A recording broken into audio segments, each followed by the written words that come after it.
आज आउ गोटे जगह को आम आसीचु देखू आपण मानक निश्चय भल लगे।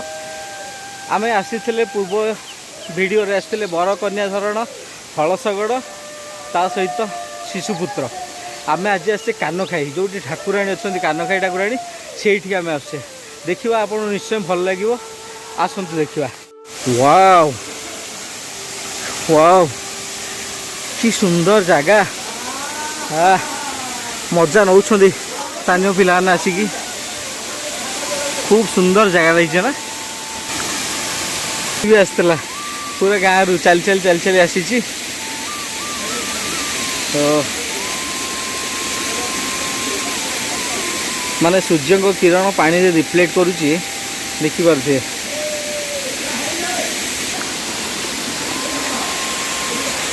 आम भाई राति माने एते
बरकन्या झरणा अच्छी बोली मो घर पाखे थाई मु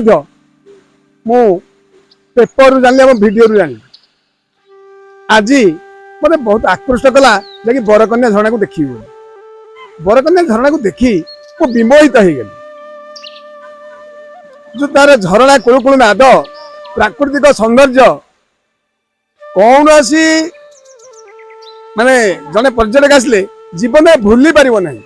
बारंबार आसवा मन हम आउ ए वृक्षराजी ए सबुजिमा ता छड़ा गोटे सुंदर जिनिस गोटे सियाली लता केबे भूली पारिबेनी। आपण देखिए जो सियाली लतारे पिले दोली खेलुचंती मजा मजूल करूचंती कि आनंद विभोर जी आसीबो थरे से केबे ले भूली पारिबेनी। बारंबार आसवा मन हम ए सियाली लता जहां लागुची वो अनुमान को 200 वर्ष अधिक वर्ष कम हबनी।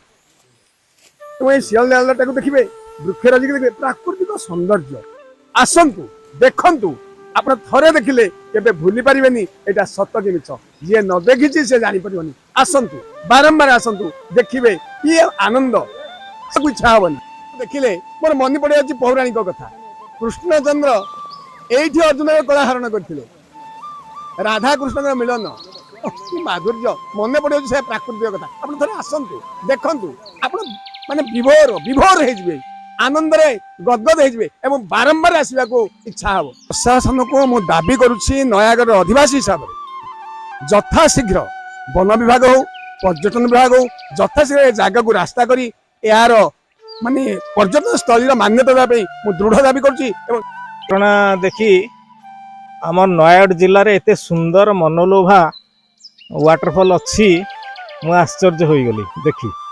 यार किंवदंती बहुत समृद्ध कह जाए प्राचीन काल रे गोटे विवाहर समय बर कन्या उभय पत्थर पलटि जाइथिले तेणु से पत्थर दृश्य ऊपर अच्छी यह देखा प्रत्येक दिन बहु लोक आसुँच यार आउ टे सरकारी योजना रहिले एटा जन बुढ़ा बुढ़ियाणी डैम ठारू ये बरकन्या झरणा पर्यंत गोटे रास्ता हबार आवश्यकता रही एथिरे मध्य गोटे इको रिट्रीट हेबा आवश्यक रही।